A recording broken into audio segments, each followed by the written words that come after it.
Today's session we have Hello. Falah Hassan. Falah is a retired stand-up comic, an aspiring filmmaker. He's the creator of Musulman, who's the first Muslim superhero, and Faladin, which is a modern stoner take on the classic Aladdin story. Um, he is also a comic book writer. He is a Gonzo journalist, about which he'll also talk a bit. And on behalf of the university, the Department of Media Studies, and the students present here, welcome, Fala. Over to you. Hi. And so, just before we start, Fala will speak for about 20 to 25 minutes, and we'll have a Q&A and discussion after that. So please keep your questions ready. Thank you, Fala. Over to you. Hi guys. This is not one of these boring lectures and that I'm wasting your Saturday morning on, and I'll try to be as entertaining as possible.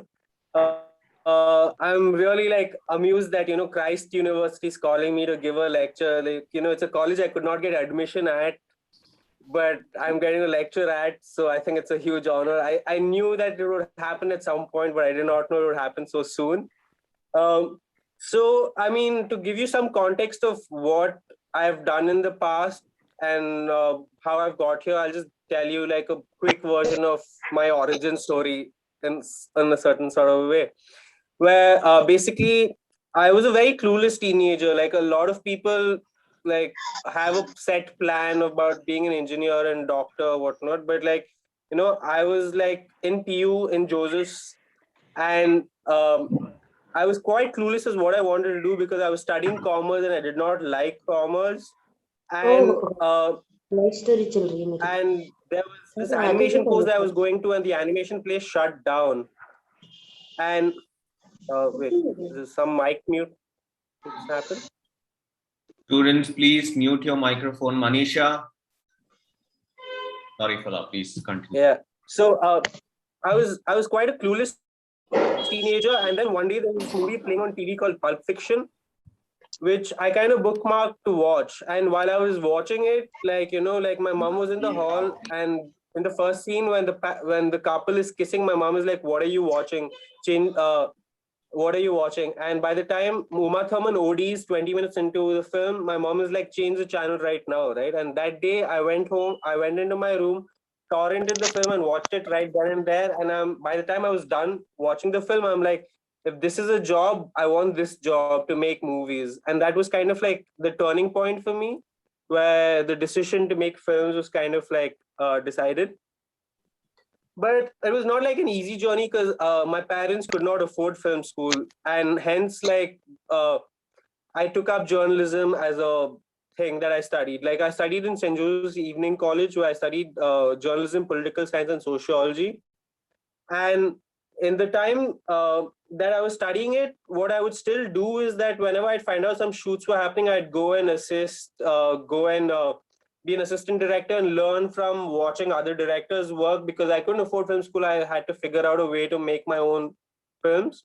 And my first short film was something called Love Like a Sunset, which came about when I was working in a bookstore on Church Street called Goobays in my off time from college. And there was a comic book there, which was a really thin comic book, which I picked up. And I looked at it and I'm like, hey, this is easy to film. So with about the salary that I got from the bookstore, which was about $6,000, and a bunch of friends, I made this short film. And sadly, that ended up being the last film that I made just for the sake of filmmaking. Because like after I'd made that, like I'd shown it to a bunch of people, and one of my cousins asked me saying that, what are you trying to say through this film? Like, what is the message? And I was like, no, it's just a film. I made it because I want to make a film. But every subsequent film that I've made since then has been very, very political. Because I guess once you get political, you really can't go back. The Pandora's box is open. I find it really hard to not have a political thought or a political script pop up, because politics is everywhere right now. And for me, the turning point really was when I made my second short film. Was So I got political because of beef. Like I love my steak. Like on my birthdays, I don't eat cake. I cut steak. And when there was like beef ban happening and there was a threat to my favorite food, is when I went, man, I need to put up a fight. So my second short film was this thing called India's Daughter, it was a parody of India's Daughter. It was called India's Mother. So it was about, it took elements of the India's Daughter documentary and took elements of Beefban and kind of made a parody and put it together. And that was that shift, right? Because it was trying to like capture the feeling that the nation was going through at that point. And that film has sort of weirdly gotten truer with time because it was about somebody who's like, getting arrested for killing a cow. And after 8 months of me making the film is when the first very public cow lynching happened. Like where Clark got lynched like about 8 months after. So I was like, it was weird for me because I was like, I could see these things coming because of how zoned in I was into the politics of the time. And it was like early on in this period, like while I was still in college and trying to figure out films, I realized that I'm going to have a very unusual path, right? It's not going to be one where like you're just going to go to Bombay and like join a studio and like make the mainstream films, because that's not really what I wanted from very early on. And I did not think not getting film school was a drawback, because a lot of the filmmakers that I admire are people who never went to film school. So I had that like, that arrogance that, hey, if they can do it, I can do it. That kind of like egged me on in that sort of a space, right? And after I was working with Bangalore Mirror when I made India's Mother, but after I was done with my Bangalore Mirror job, I tried to make my attempt to go to Bombay, where I worked with this YouTube channel called The Viral Fever. I don't know if you guys have heard of The Viral Fever. It's so they made these shows called Pictures and Permanent Roommates and stuff like that. So I tried my luck trying to make YouTube content over there. And I did end up working there for a year. And at a place like TVF, so they really care about the virality and the number of views that they bring in. And hence they want to keep their content safe, like, like very safe for consumption. They want family audiences to watch it, type of a thing, right? And while I was at TVF, I kind of got a little discouraged because I used to have to face a lot of internal censorship, because I was a very political creator. Like I wanted to make videos that spoke about the news and spoke about politics and all of that stuff. Whereas there was a lot of internal censorship where the team there was like unsure if this is the stand they want to take or if they want to take any stand at all. So that was kind of like a bugging thing. But while I was there, we made a documentary about the Gujarat.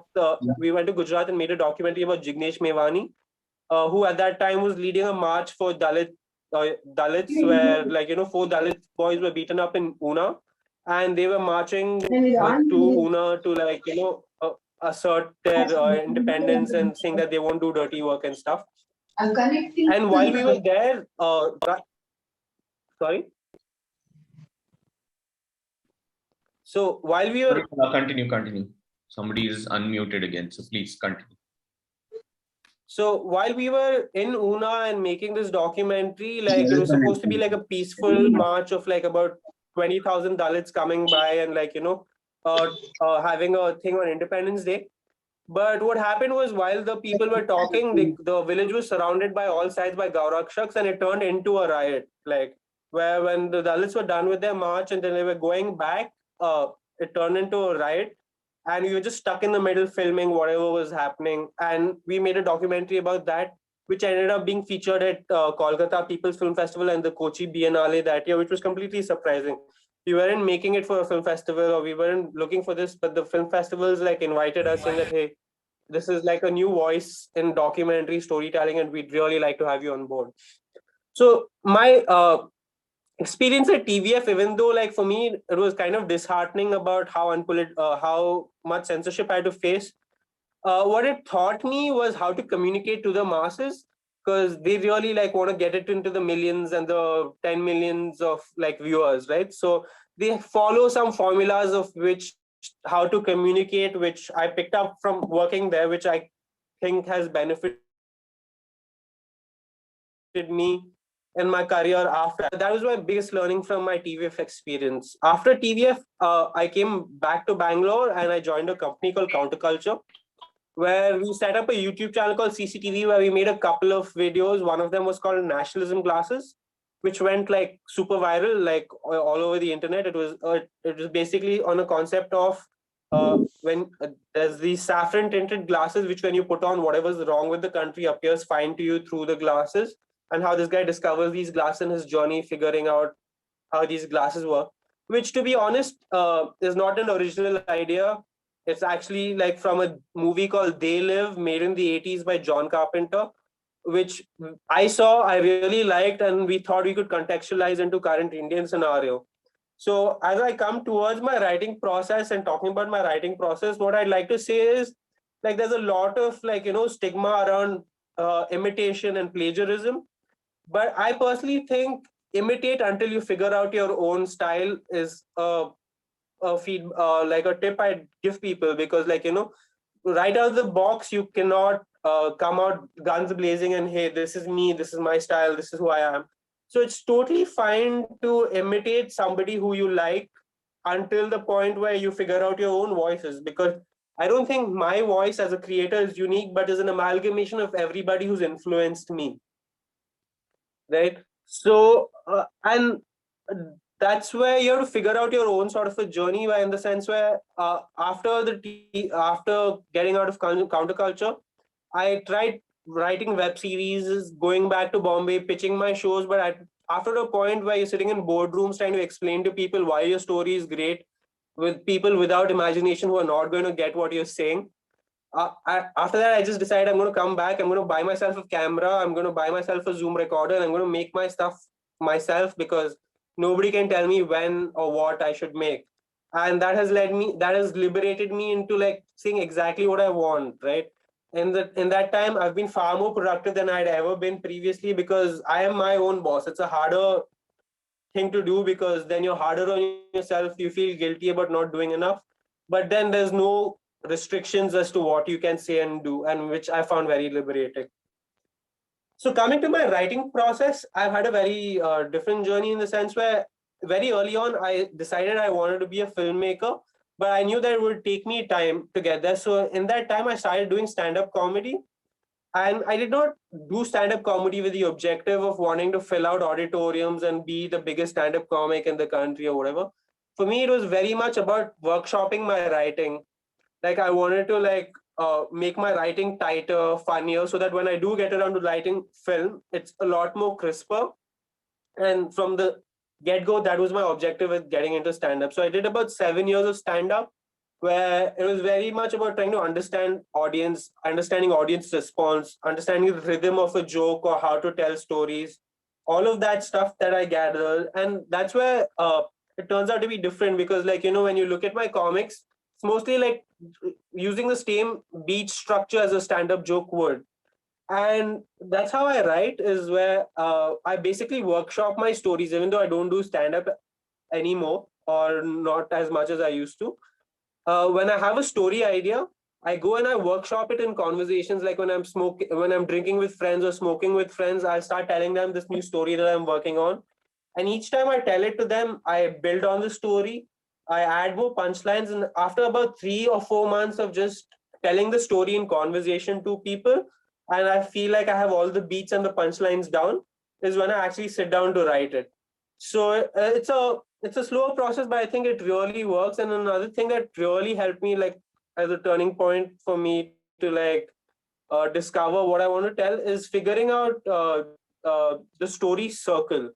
So the story circle is a writing device that Dan Harmon has created, where he basically says that most stories follow a circular narrative, where the character is in a comfort zone. He wants something, he goes out of his way to get it. He gets what he wants, pays a heavy price for what he wants to get, and returns to comfort zone having changed a little bit. Where Dan Harmon takes this from is from Joseph Campbell's book called Hero with a Thousand Faces. So Joseph Campbell was like a mythologist. He studied mythologies of around the world and compiled them into a book where he noted out the similar patterns in mythological stories. And Dan Harmon's is basically simplified what a 1,000-page book will tell you into a simple diagram, and illustrated it through the shows that he makes, like Rick and Morty in Community. Like Rick and Morty pretty much follows his structure. But once you start figuring out structure and have gotten good with it, then you can play around with it and change it up and do whatever the hell you want. So as starters, like if you want to like start writing stories, and if you have this circle in front of you and you just answer the questions that the circle asks, you will have a full story at the end of the thing. You'll have like a wholesome, complete story. And I started using the story circle, and it was helpful. But then I actually put the effort into reading Joseph Campbell's book, and that just opened up the minefield for me. So when I started I started Musalman in about 2017, where it was like sporadic comics. At that time, I really did not have a grand vision with the story. It was just something about being funny in the moment. Something happens in the news, I want to react to it. Find a friend who's an illustrator who do it for me for free, sort of a thing, right? And it was very sporadic. It was like people would do it to me as a favor. It was not like I was paying for it or whatever. So I could not really put timelines on when a comic would come out or how often I could put that out. And this took about 2 or 3 years of me like putting out comics once in 3 months, once in 4 months, which wasn't really working out. And then I read Joseph Campbell. And Joseph Campbell basically gives you like the structure of the myth. And with my vision with Musalman was trying to create a modern myth, like something that can bind people together, gives them a moral, a big picture sort of a story, right? And Joseph Campbell just gives you like a complete story, a complete way of creating a myth. And all I had to do was just tick off every point of what a myth takes for me to write the whole story down. So once I read Joseph Campbell, and then the pandemic happened while I was reading it. And when the pandemic happened, usually I'm the kind of person who's like out drinking, out partying, and I'm telling people the stories I want to write without ever actually having to write them. But when the pandemic happened and I was stuck in my room, I had to write down those stories. And another little thing that happened while I was doing this was Ramzan came around, and I'm not a religious person. I do everything that's so-called considered haram in Islam. I eat pork, I drink, I do drugs, I do everything, right? But this time something made me go where I wanted to fast during Ramzan. I'd not fasted since I was in the seventh standard. I gave up on religion when I was a kid. But like looking at the conditions that were in the country, where like you have migrants walking, not having food, all that stuff, and I kind of felt bad about the excess I had about having food to eat 3 times a day and all of that stuff. So I decided, okay, this Ramzan let me fast, because that's what most people in the country are doing. And that opened up portals in my head, because like when you're starving, and your mind's getting focused in this place, and then you eat, and what the food does to your enzymes and stuff really opened a bunch of like creativity. So towards the end of Ramzan, during the last 10 days is when like I sat and I wrote Musalman, and I wrote like 120 pages in a week, where I just could not stop myself. The story was just coming, and it was just me trying to like write it down as fast as possible. And I came up with like a year's worth of content in a week, basically. Like, so I work in bursts. I'm not somebody who's constantly creating. I work in bursts, get the writing done, and then just keep passing it on to the illustrator. And the time the illustrator takes to keep putting them out, I just have to make sure I have the money to pay him. And like also where the Musalman character got really created was that I was really sick of Marvel and DC movies, right? So my major problem with them is that by the last 1 hour of the film, the third act is just cities blowing up and normalizing war. Like where at the end of the day, you're like there's a big threat, not a villain who's an alien or something that's coming out, a giant sky beam that's coming, and then these special heroes come to save the day. When they're saving the day, but they're basically blowing up half the city, the unseen millions that die in this scenario. So for me, that was a irritating thing, because it normalizes war, and a lot of Disney films I feel fall under this imperialistic propaganda, in the sense where if you take a Guardians of the Galaxy, ultimately there's a nice Caucasian country that is the good guys, and a Kree, who are like the people who Ronan is from, are a colored people whose culture has been subjugated for centuries, and they just want revenge, and they are the bad guys. And the Guardians of the Galaxy come in and save the day, right? And even though there might be like a pop film with a nice soundtrack and great animation and like voiceover raccoon and stuff, ultimately I feel that it's imperialistic propaganda that they subtly push, where people unsuspecting just like absorb it.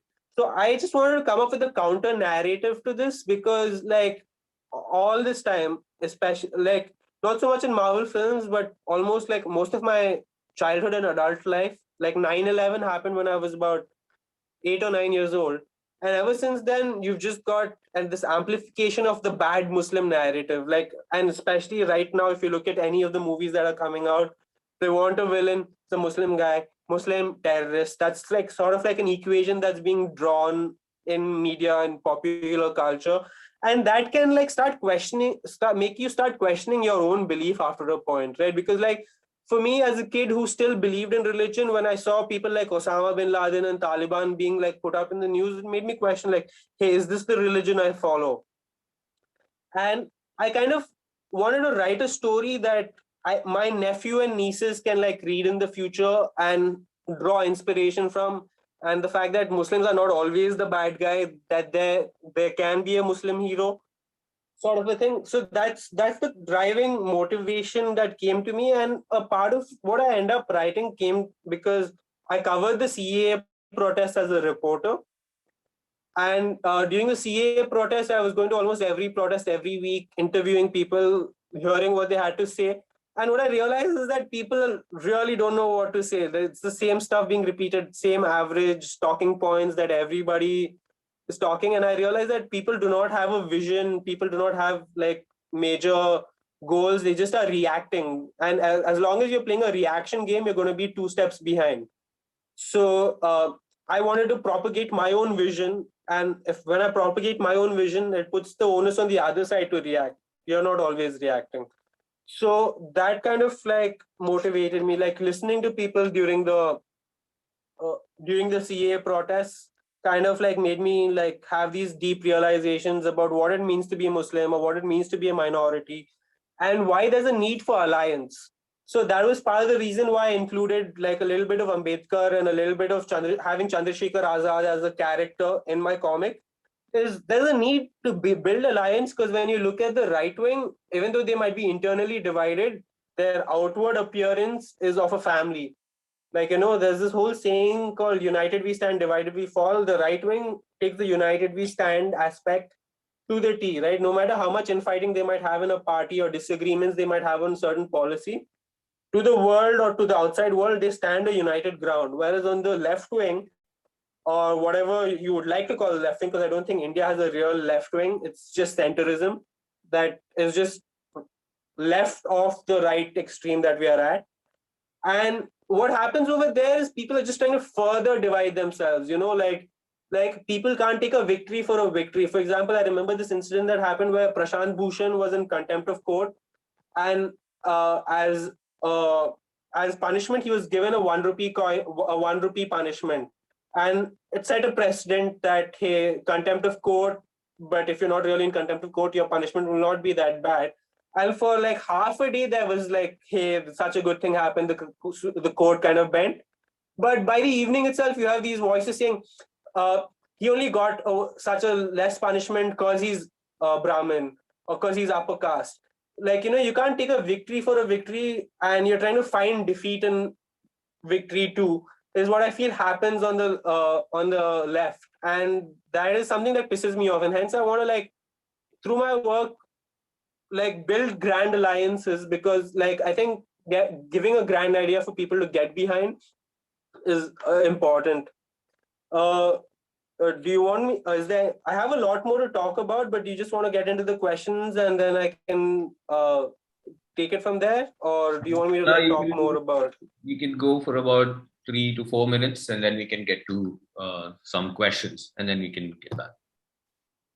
Cool. And the last major thing that I like to talk about is, as a storyteller, as a creator, when it comes to choosing your medium, right? Because for the longest time, I believed that I wanted to be a filmmaker, and making videos and stuff was my ultimate goal.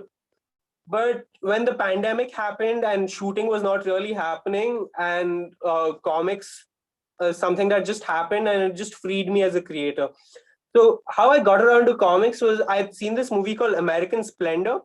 American Splendor is about this writer called Harvey Pekar, who used to live in Kansas, and he was like a clerk in a hospital. And he would basically hear stories from people around him, and he'd write them down and make like little stick figure comics.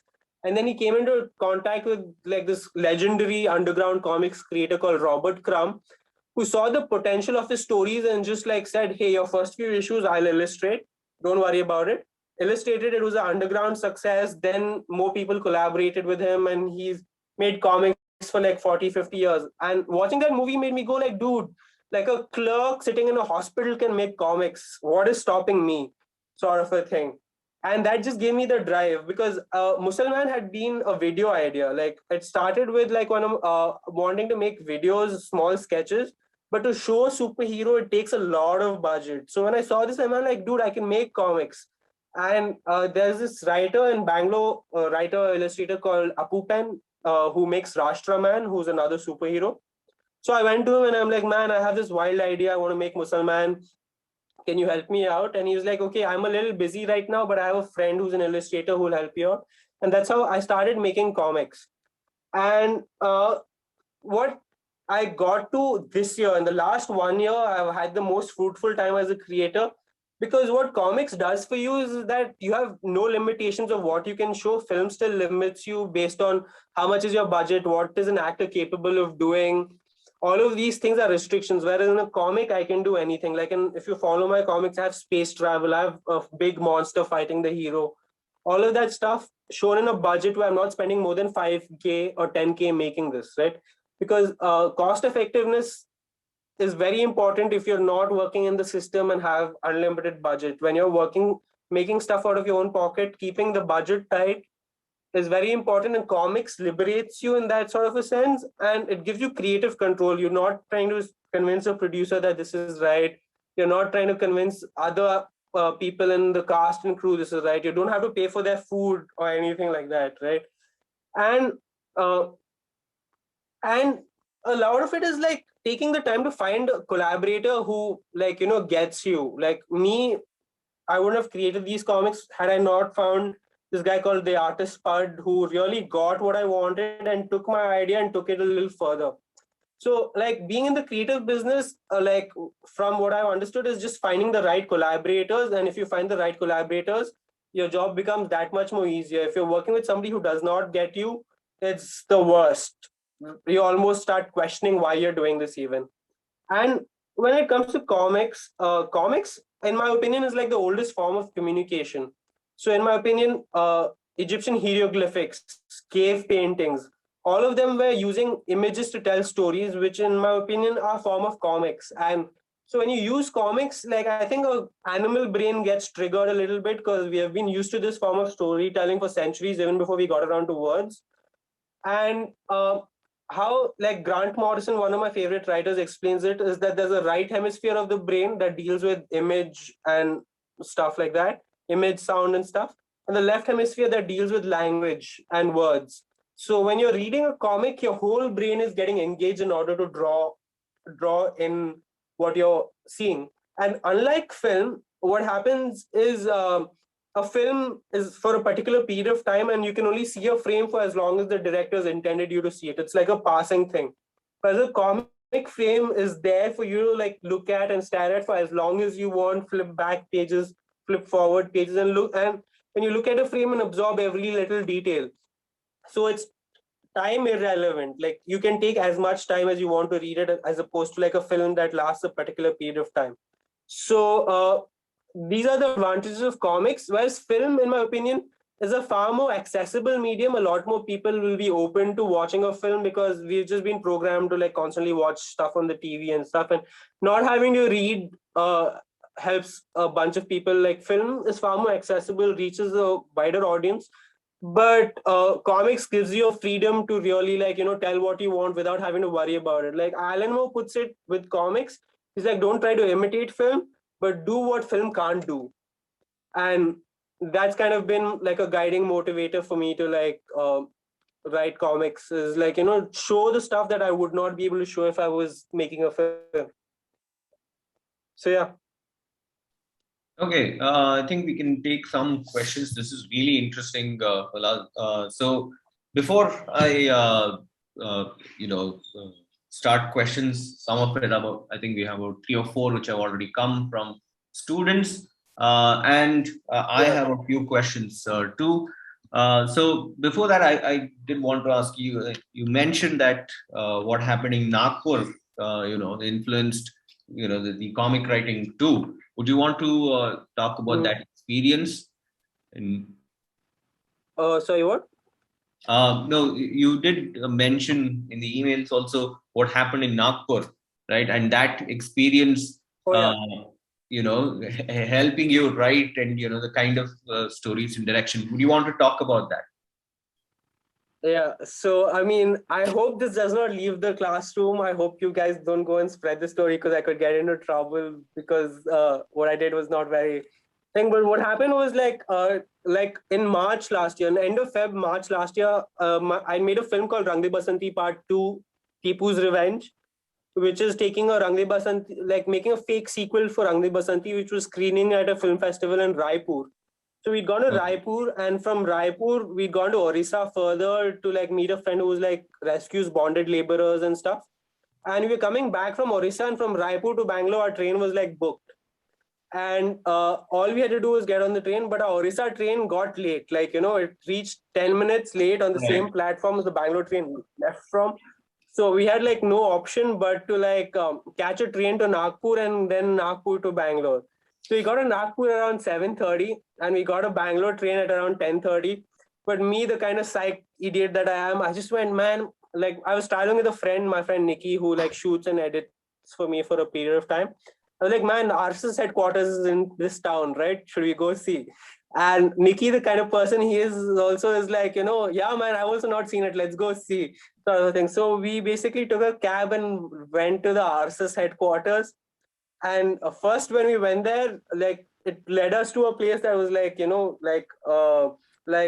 probably the old office where there was nothing there. And we were like, where's the office? Like, is it like Harry Potter, like Diagon Alleyway? I go up to a wall and say, Jai Shri Ram, Jai Shri Ram, Jai Shri Ram, and a portal opens. But the cab driver was like, no, it's a place called Mahal, type Mahal. I'll take you there. So he dropped us at Mahal and we saw that it's evening, there's barricades, there's cops, there's nothing to see here. We were just walking our way out. And while we were walking our way out, a random plainclothes guy comes up to me, who are you? Where are you from? Show us your ID cards. And we're like, who the fuck are you to ask, right? And in this time, like a mob started gathering around us. So they pulled us into the school next to the RSS yard and like they took away our phones, took away my camera bag, and there's a mob forming and people coming filming our faces. And out of nowhere, 2 cops come, grab us, grab our shit, and take us out of there. So in a way, it was not an arrest, but more like a rescue mission. And what they wanted to do was, what the hell were you guys doing there? So in this process, so the 2 of us, they raised like a state level terror alert for the 2 of us because this is a sensitive region that we were just wandering without knowing. So in the process, we were interrogated by Intelligence Bureau, ATS. ATS went through my whole phone, National Investigation Agency. So like over the period, they kept us detained for about 20 hours where I was interrogated by every intelligence agency in the country and had to explain my life 20 times over. And what I learned from like the stuff I'd watched and stuff, I'd seen this documentary called The Dangerous World of Comedy by Larry Charles, who's made Borat and stuff. And what he says, one of the comedians in that says, is that when you're stuck in a situation where you're arrested or under cops' pressure, your get out of jail free card is make them laugh, like be funny. So it's like the toughest room that you're playing. And my objective was like, I'm going to make every cop that comes to interrogate me leave laughing. And that kind of like, pull down their defenses even because like they were expecting somebody to use a firebrand saying I'm Muslim, yeah. But I'm like, dude, I'll say anything you want so that you let me go. I'm the funny guy, right? And they were so like disarmed by that. Like even when a cop pulled a gun on me, like the ATS guy pulled a gun on me and I was like not scared whatsoever because I'm like, I'm still trying to make the joke, right? So and even like my comic really saved me because when the Intelligence Bureau came in to interrogate, the first thing the Intelligence Bureau guy told me was like, dude, the sense of humor on your Musalman page is next level. So like, the fact that my work was funny and anything that they had, I can show them a video on YouTube. Like the ATS guy was like, the NIA guy was like, throughout when they were interrogating me, they kept asking me, "Are you a communist? Are you a communist?" And I kept saying, "And I'm an anarchist." My luck would have it that they never heard the word anarchy before. I had to explain anarchy to the cops, and I had to explain atheism to the cops. And because I was carrying Rana Ayub's book, Gujarat Files, they kept asking me, like, when did you last speak to Rana Ayub? When did you meet Umar? When did you speak to Kanhaiya? And I'm like, dude, if those people knew who I am, I'd be damn proud of myself. Like, it was for me, it was like a 20 hours. While we were there, it was not really fun. But the moment you stepped out and you go, what the hell just happened? It's just been the funniest day. It gave me so much material because explaining my life 20 times over made me realize what's at stake. And playing a room that was that difficult and having to make people laugh in a scenario where one wrong thing said would land me in jail and have to make me run around courts, and having to say the right things and judging an audience in that spotlight on you, not even spotlight, you're on gunpoint, right? And opened a different level of funny in my head. Like when I came back and like started writing, my writing was infinitely better. Like there's no comparison. If you look at my scripts before I went to Nagpur and went to jail, and then you look at my scripts after I came back, scripts are so much better because like it just opened a different like level of communication, a different level of funny in my head, because like your life is on the line and it's a matter of survival. So yeah. Okay, I mean that's really interesting. But if not for this, when you are writing a script, when you're writing the next issue of Musalman and stuff, you do take.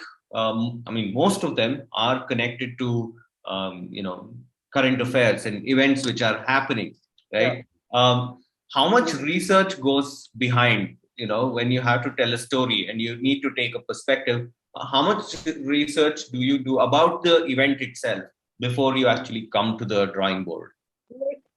I don't know about it varies based on comic to comic, right? So basically, like if I speak about the last 1 year of Musalman, the first two comics were very reactionary in the sense that the first comic was Musalman versus coronavirus, which basically I saw Narendra Modi's speech on March 23rd announcing the lockdown, about how we're going into lockdown, and I was just reacting to that.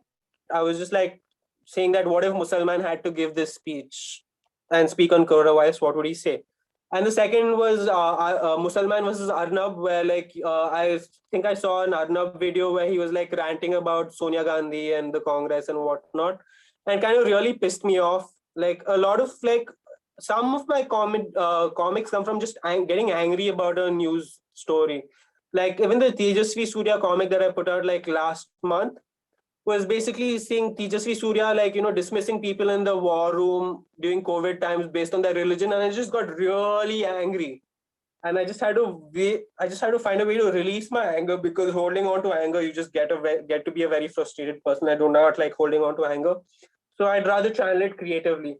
Whereas with the Musalman origin story that I've written that came after the Arnab stuff, I had like years of research went into it, whether it was reading Joseph Campbell, drawing from my own personal history, because like I've made like Musalman be a Kutchi, go to Kutch because I am from Kutch and I took that journey myself, going to Kutch. And so I used to do this thing where I used to visit different BJP ruled states every year as a hobby. So I went to Gujarat in 2016. I went to UP in 2017, thinking that this is the last time I'm going to go there and be able to come back safely.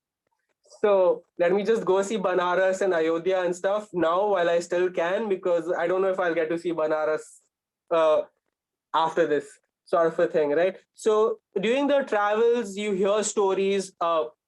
Like, for example, one of the things that really opened up my head in terms of what I wanted to do was when I went to Ayodhya, and near Ayodhya, there's this place called Faizabad. And there, so basically my UP trip was really sorted out because of Gauri Lankesh's death. Like, as terrible as it sounds to say it.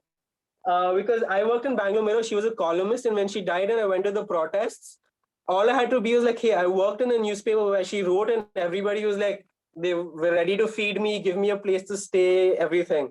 Like, so when I was traveling, all I had to do was go up to the communists in the town and be like, I'm part of the resistance too.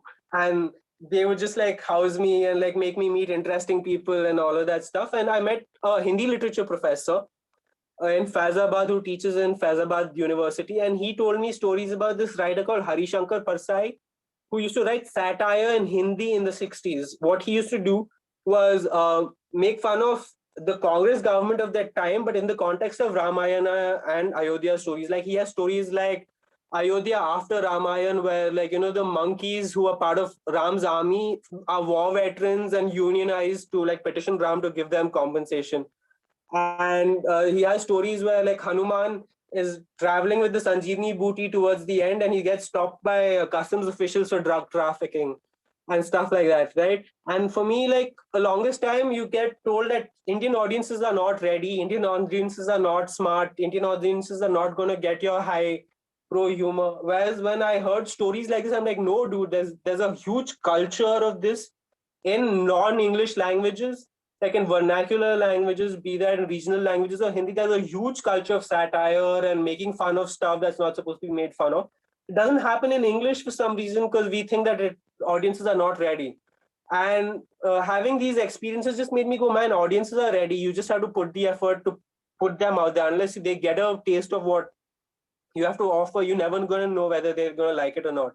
So, have I deviated too far from the question? No. You were talking about research before, Yeah.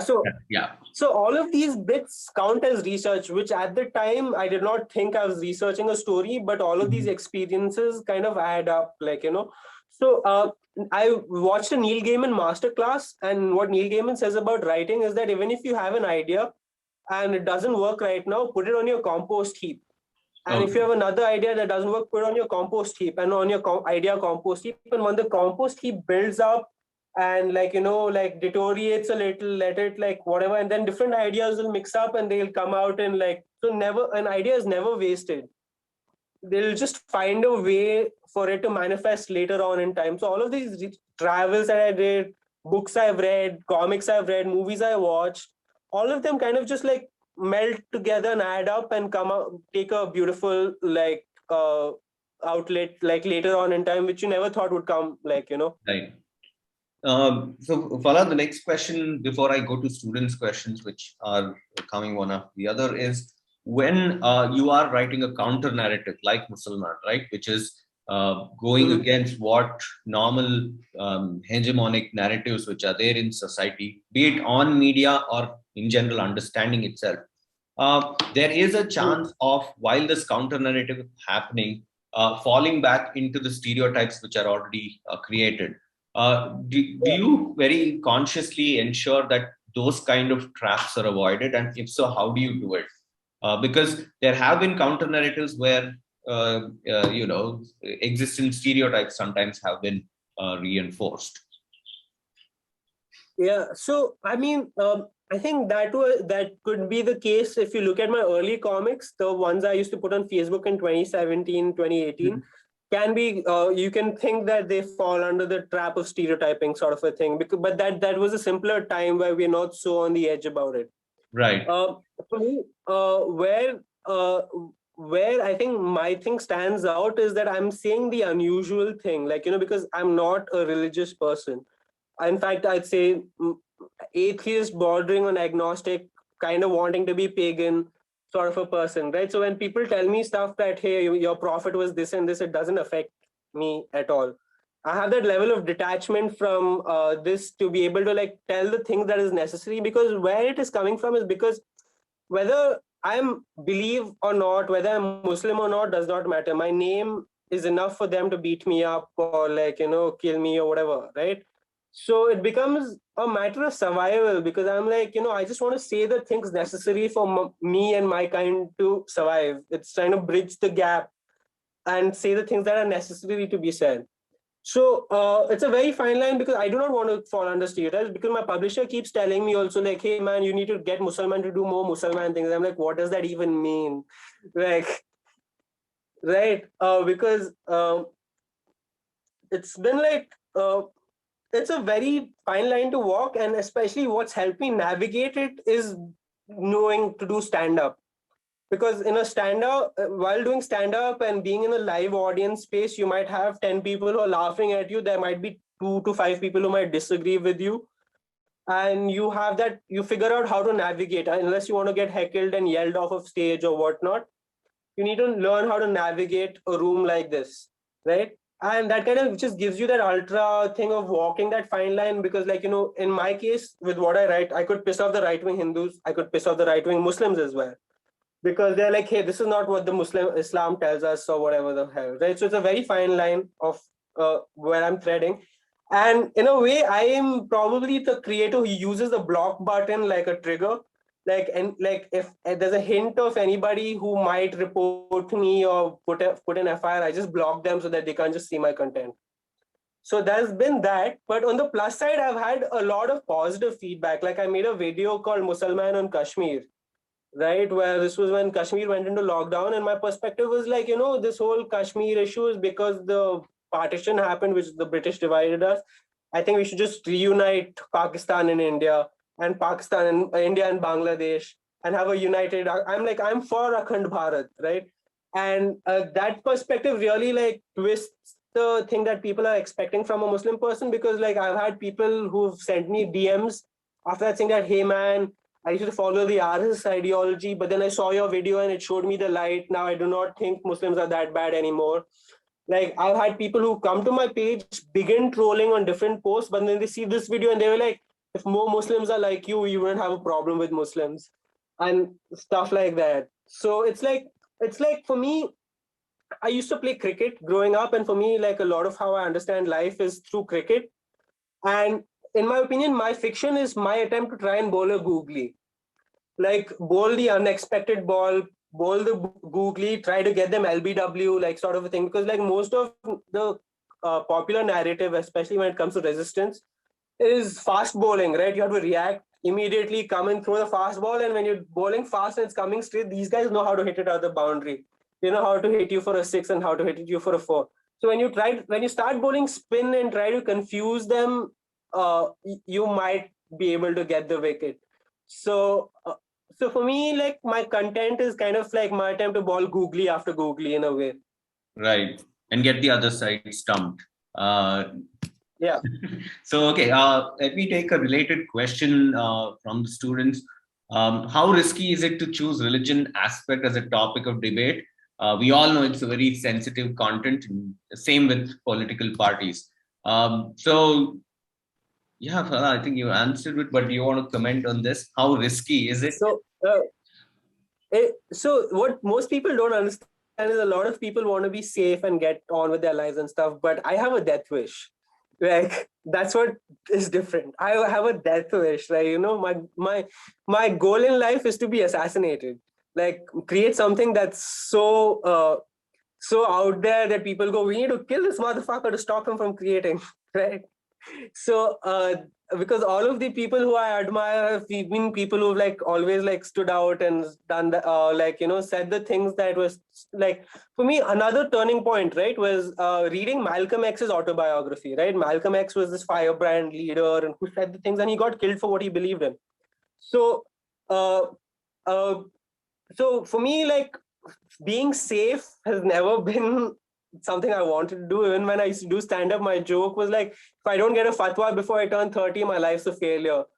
So like but now the fatwa is not the target. I'm in a position as Musalman where I can issue fatwas now, so it's not that much of a thing. But like, offending people in power is kind of always been my thing, so I've never cared for safety. I'm like, and if it's like one of those things, like, like if you strike me down, you'll only make me more immortal. It's like what Obi-Wan says when Darth Vader is fighting with him. Like, if you do strike me down, my work will become so famous that it will become a juggernaut that you won't be able to stop anyways. And for me, it's about creating that work that would have that impact, even if I'm killed or even after my death, that it will last.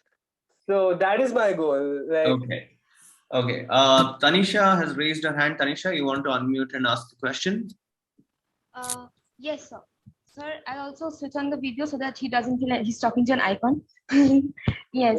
So my question is, that while your content is something that is not talking about mainstream media, right? You're basically raising questions and you're holding conversations that make everybody uncomfortable in the scenario. So while you're putting it out to the audience, how do you get your audience there? Because I'll tell you, like, I always like when I like my content on Tumblr, basically, I make digital comics as well, and I make illustrations and paintings. So when I put them out on Tumblr, basically my audience are like 5 or 6 people. And I constantly, like through my content, what I do is I constantly question the narrative that is out there on media when it comes to the cis binary and how it dominates every conversation and how everything is formed by the and gender roles and how it is imposed through media. But I also need audience and like people to actually go through that and see what is happening. So how do I like get audience for it as well? Because just because I'm talking, this got to be somebody who needs to listen as well, because at the end of the day, like you said, there needs to be a purpose. So how do I approach my content in a way like that? So it's a large part of it happens about choosing your platform, right? Because in the sense where like I make comics, it's a visual medium. So Instagram is the most ideal place to put it at, because Instagram is images more than anything. So I made a conscious decision because I quit Facebook. I'm not doing this anymore, because whenever I put like content on Facebook, there would be so much hate that kept pouring in, where like, in my comment section, when I put out the Arnab comic, they were like, oh, let's file an FIR and see what happens to this person, sort of a thing. Those were the hate that you were getting. And I was like, I do not even want to deal with Facebook anymore. So I just deleted Facebook after that. And I do post stuff on Twitter, and Twitter, it's very like, like once in a while, if some famous person shares it, it gets a few views. But I decided Instagram is my platform. It's the most suitable thing for what I want to do. It gives you the shareability and reach, sort of a thing. And I just picked that because, and Instagram gives you control in terms of who you want to block as well. So if you block a person on all accounts, there they create people you don't want to see it will not see it too. So for me, like part of it, just I'll finish and then you can, yeah. So a part of it is also controlling who sees your content. Like I kind of like think, from my case, it's better to be underground. Like if 1,000, 2,000 people see it and enjoy it, I'm glad, than being a massy person right now, because more people finding about me could get me into trouble. Whereas in your case, I don't know, dude, Tumblr, I use Tumblr. I used to put up my blogs and stuff, but after a point, like I just gave up on like Tumblr, because I don't see that much of an audience interaction there. It's also about finding the right medium for the content that you want to put out, like figuring that out. Because like YouTube, I've put out content, except for a few good videos, nothing has really worked for me. Facebook, I've got a bunch of hate, even though like initially Facebook made me viral, but Instagram just ended up being the right place for me to put my content. So like making a judgment of what the preferred platform is. But yeah, your follow-up. Yeah, so when you're talking about Instagram also has censorship, because like every time I used to like post content on Instagram, I started off with Instagram because like YouTube didn't work out for me, and like there's parents on Facebook and I need them to pay for college, like yeah, so that is there. So that is when I'm going on Instagram, like I don't get hate on my comments or anything. My stuff just keeps on getting reported and my account just keeps on getting deleted. Like I've had so many accounts and they constantly keep getting deleted, because like I started my thing when I started talking about puberty stoppers, or like the 2019 trans bill, like criticizing that. And when I was talking about other stuff like the Me Too movement and like the Free the Nipples movement and all of that, so it constantly keeps getting reported. And because like in my personal career as well, like I've done modeling for brands and I've done photo shoots for like magazines like Vogue and stuff. So they're also out there on Instagram on pictures of like on like photographer pages and this magazine's official pages. So it's very easy to like trace that and get back to my account, and they keep on getting deleted and it keep on getting like removed from Instagram. No, that's why I said, right? I use the block button like a machine gun trigger. Like I use the block button like a machine gun trigger. Any hint of like, I think this person will report me, I just like block. Because for me, like part of it is like I don't know, like getting fame is counterproductive because then you don't get to say the stuff you'd really want to say. So it's also, if you look at my comics, they walk a very fine line. Like, even though they might be edgy, they're not offensive. Like, and a person who reads my comics will get like gets a deeper perspective of what this person is like attempting to do. Because I'm not trying to piss people off. I'm trying to form connections. I'm trying to make sure that the person on the other side is coming on board to this side. Because like there's only so much like if you're going to be angry at a person and piss a person off, they're going to get like they're not going to listen to you. So it's kind of like offering a hand to try and get them to come on board to your side. I think that is kind of my motivation. So hence it's only after you write for a bunch of time that you figure this out, right? Because I personally also feel that there's a lot of angst and stuff that I had in the past which I needed to empty by putting it on Tumblr before I could write stuff and put it up on Instagram. Because if you look at my Tumblr, it was like an angsty early 20-year-old person writing about heartbreak and all of that shit. And I just need to exhaust that stuff of talking about myself.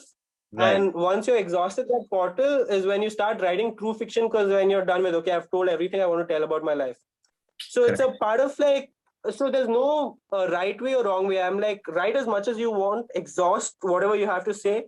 And once you're done with that, then you'll find that deeper meaning, deeper message that you actually want to say and home in on that. So getting into social media traction is really not the end goal. It is a great motivator because audience is directly in touch with me, and if they like it, they can tell me. But even if people are not there, not sharing it, expressing yourself and saying what you really want to say is really important. And when you were about to get beaten up, sorry, but there is this a is lot of one questions. question. This There one are question. So one. Okay, last one. Yeah. So when you're about to get beaten up and you humor people out, what approach did you actually take that they didn't get you beaten up? Because every time I have been in a position like that, I ended up getting beaten up and ended up in a hospital. So how do you actually humor them out in that? I think I think my technique I should say was being a stupider version of myself. If I said stuff that I actually believe in, I would have gotten beaten up. It's just playing a dumber version. I'm hey, what is communism? Or oh, I do not know this is a sensitive area. Just playing a dumbed down version of yourself kind of helped me out in the scenario, I would say. Yeah. Okay, Fala, but connected to that, has Musalman himself fought against online censorship, or has it been a smooth ride till now? So, I mean, with Musalman, there has been really no censorship because it is my creation. I pay the illustrator, I put it out myself. It does get published on Bakar Max, but Bakar Max itself is a very edgy platform. Right. And Sumit has made far edgier stuff, so he's not going to tell me that this is not all right or whatever. Mm-hmm. So far it's been no censorship as such. I can say what I want. But how much of it is internal censorship? Because sometimes my publisher was saying, hey, speak about the Taliban. Speak about the Taliban. And I'm what do I say about the Taliban? They're a military in 2 countries away. What does me making a comic about Taliban do anything to them, sort of a thing, right? Do I just take a stand for the purpose of taking a stand when I have nothing to say? So, censorship-wise, I've not faced censorship, but the Tejasvi Surya comic, I think, got a little censored because I used the title called Tejasvi Chutiya, Tejo Chutiya. And I put it on my Instagram, but when they put out their Instagram, people started commenting saying that hey, Chutia is a casteist slur and all of that stuff. So they took it down. They put some X's and O's, and they censored it a bit. So that was the only real time that Musalman got censored on Bakar Max, was because maybe it is insensitive of me, but I think when I was growing up in the 90s, words like Kamine and Chutia was so normal, we did not think that there was any deeper offense to that. It's only now that we are opening our eyes to hey, this has a caste-based history or something. So connected to that, again, there's a question in the chat box which says, what kind of criticism has the Musalman comic received? What's the most common criticism it has received? I think there's a question that just came up called how important is objectivity. I'd really like to answer that next. Yeah. I'll come. So I'll come to that, and then so criticism. I mean, it's like criticism from people who do not get what you're trying to do. Like I have a small dedicated audience base who are mostly like happy with my stuff. It's only when people do not even bother reading is when there's a problem. Like if somebody does read my content, they're not going to have a problem with it. It's only when they look at the title or like just look at the cover and decide I'm going to be pissed off just because this exists. Is the only time where I get criticism. And mostly it's like it's people who are unwilling to see the or hear a perspective. It's people who are like decide in their mind that I'm going to be pissed off. So like sometimes you just have to take a question of whether you even want to engage with this person, because sometimes it's just like beating your head on a wall which is not going to go anywhere. And I've like decided that early on, I'm not going to give these people headspace. In terms of criticism, I mean, nothing really stands out, because like it's almost an 80-20 perspective in terms of how much love to hate I get. And 20% hate when you're doing something like this is just going to be the norm. Like I have a way of filtering it out in my head. Don't let it get to me. So it's really, nothing's really stuck that way that, oh, this was criticism. You can take the question about the objectivity. I think that's... Yeah, so let me just like, can you read the full question out? How important is objectivity for when it comes to issuing comics online? You're speaking about Kashmir and lockdown, but the narrative is Kashmiri pandas living in. So I'd like to talk about objectivity from a larger perspective as well, like as a journalist. So that's where I want to get into talking about my Gonzo journalism. So Gonzo is a way of writing where the reporter is the protagonist, and you write it from a subjective perspective, where it was Hunter's philosophy that objectivity is a myth. Whether it's in journalism or any form of communication, objectivity is a myth. There's no real objectivity. You choosing to tell a story makes it subjective. Your privilege and the perspective you're coming from makes it subjective. So there's really no way to be objective. I don't think objectivity is a myth that sounds nice in like textbooks, but doesn't really exist. Because if you look at news media, if you look at the movies that come out, nobody is being objective. So what is the point of you trying to stick to objectivity where subjectivity is how the things are? So it's like about Hunter S. Thompson was a journalist in the 1960s and the 70s. He wrote books called Fear, Loathing in Las Vegas, Hell's Angels. So he used to do an immersive form of news journalism where he would go and become part of the scene, get involved in the scene, and write it from that perspective.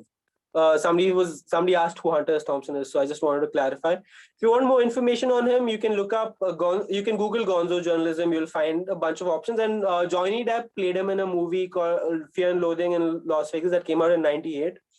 That was kind of my intro to journalism. Like I was 17 and I saw Fear and Loathing, and I was like, this is how journalists get to live. This is the life I want. And a part of where my creative endeavors also go is where I look at a political or social situation and I ask myself, what would Hunter do? Like, what would Hunter do if he were alive and watching this thing? So for me, it's like kind of like carrying that legacy forward. So, and his perspective is like, A, objectivity is a myth. 2, fiction can sometimes tell a deeper truth that non-fiction isn't capable of. Like in the sense that the morsel of truth that can come out through fiction, through a contained story that non-fiction can never bring out. Like he wrote this book called Fear and Loathing on Campaign Trail 72, where he followed the presidential campaign. He supported this person called McGovern who was running against Nixon. And he McGovern later spoke about that book saying that this was the least factual but most accurate book about the election campaign, because even though there's a bunch of lies and untruths in that, it captures the vibe of what it's like being an election campaign. To give you an example, what he did was McGovern was around in the Democratic primaries, he was number 6 or number 7. and he was not going to get to the top. What Hunter did through his articles is basically trash each politician above him to the point where McGovern became the front runner. So there was this person called Herbert Humphreys, who basically was like, or Muskie, I think it was Muskie, who was like the second guy. And Hunter just spread a rumor that he saw these doctors go in, administer a Brazilian drug called Ibogaine. And since Hunter was a drug person, people would just trust him on drug issues. And he's like, he takes Ibogaine, and the side effects of Ibogaine are you get flustered and sweaty. So anytime anybody asks this politician, do you take Ibogaine, he gets flustered and sweaty. And it just like tanked this guy's campaign. So like that's how Hunter was, and kind of like where I take my cues from, because he's my ultimate idol, right? So objectivity and stuff is like out of the window for me. It's making it as subjective as possible, making a clear stand, speaking for what you believe in, and speaking for the underdog most times, because like, there's like the news media is there to service the popular narrative, the majoritarian perspective. So speaking for the underdog, because like if it wasn't for the way the government is, I would be the biggest Islamophobe. Like when it comes to criticizing Islam and stuff, I criticize from knowledge of actually like having grown up, studied it, and then disliking it. But the government and the popular narrative is such is that you have to stand up and defend them anyways. And that's the dilemma of being stuck in this middle. Like in a world without problems, I would be the biggest critique of Islam. In a world that it is, I'm the creator of Musalman. So it's like the irony. Right.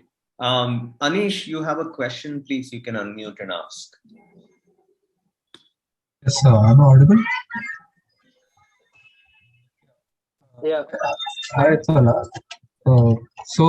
I was looking through Musalman, and I noticed a character called Star Woman, and it's seemingly inspired from Ziggy Stardust, and that was pretty impressive. And also you mentioned Grant Morrison and Alan Moore. So I wanted to ask, how has Western media influenced you? And what are the media that left a defining impact on your creativity, and how does it continue to influence your art? This is my favorite question, because like I was actually having this conversation. Stay on the video, no, please. I was having this conversation with a friend recently, and I was telling her about how my bookshelf, my music collection, and the films I watched is so white. It bothers me how white my bookshelf is and how white my playlist is. So in a way, Alan Moore, like, let me just flip my camera around if I can right now. How do I do this? Yeah. So if you look at my table itself, I have Watchmen, V for Vendetta, Promethea, which I think is my favorite Alan Moore work. And then there's his latest novel called Jerusalem. So Alan Moore, that way for me, is like my probably biggest influence in terms of comics writing, and then Grant Morrison. And in a way, with me, Musalman was trying to write my own version of V for Vendetta.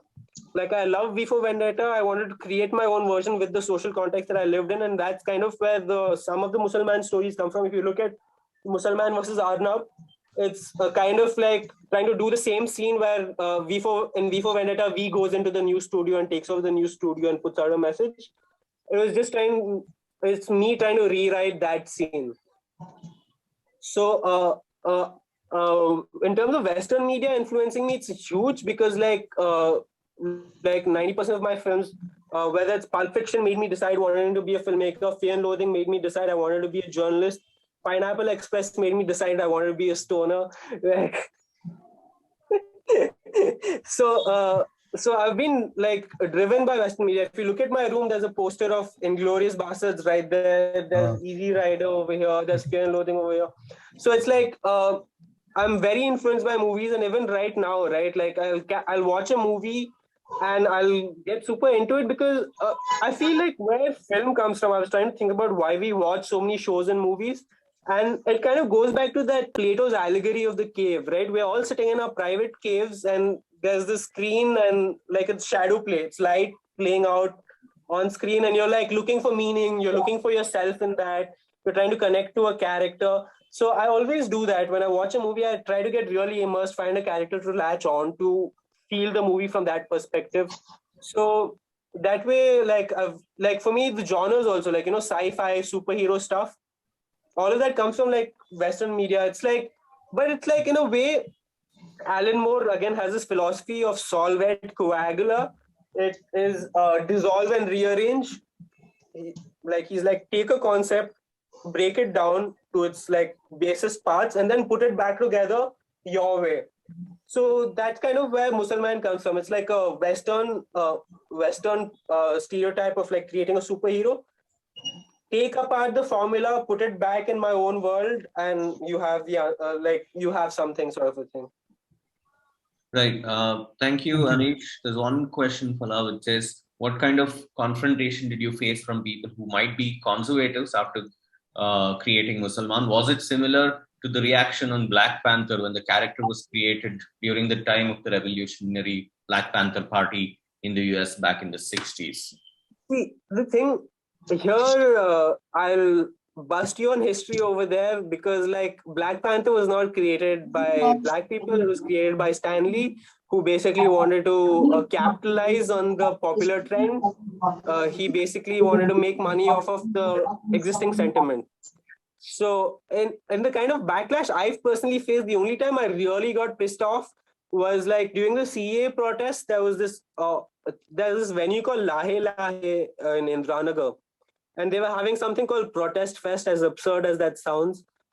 And they were having like creators and artists come and sell art and do poetry and sing song and stuff. And I was selling my Musalman posters, and I also have a Musalman costume which I put on and stand behind the counter as my own mascot, which I have at places like Indie Comics Fest and stuff. And there's boosted sales. It's always done well. People are like curious, they come and interact. But Lahe Lahe, the organizers came to me and said, you can't be in costume. Please change into regular clothes. Take down your posters. We don't want this kind of attention to our venue. All of that stuff, which really pissed me off, because that's the only real time I faced like direct criticism in terms of my work. But I understand their perspective, because it's a sensitive time and they do not want this attention coming towards their venue, where they might like not be able to host events in the future and stuff. But that is the only like real time in-person critique that I got. And it was not like, we hate your stuff, we just don't want it here, which is like all right, I guess. Madhav, you have your hand up. Please ask your question, then I'll get back to the chat questions.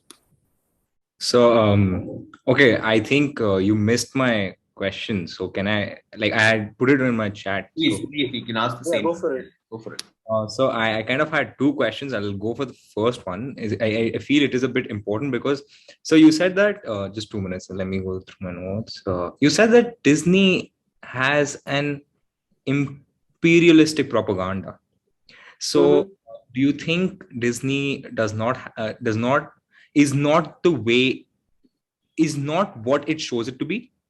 In the sense that, according to me, I think Disney has this kind of like a fairy tale kind of an image. We make animated movies for kids and for adults, and all fairy and stuff like that, all fancy. But do you think it's not that? Because I asked this through a context that Disney has acquired many media houses now, and it is one of the I wouldn't say monopoly, but it has created kind of like an oligopoly and kind of a stuff. Yeah.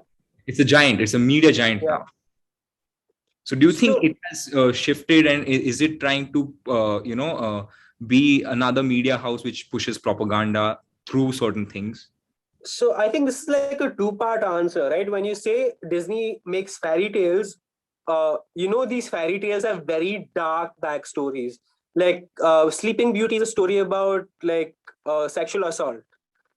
It's not a prince coming and saving a sleeping woman or whatever, right? It's a story about sexual assault. Somebody's passed out and this prince comes and like whatever gets on, and they take it out. So like I saw this Wisecrack video which really puts it very nicely, where Disney takes a property, be it a fairy tale or anything, rips it off its real meaning, makes it cute, and presents it.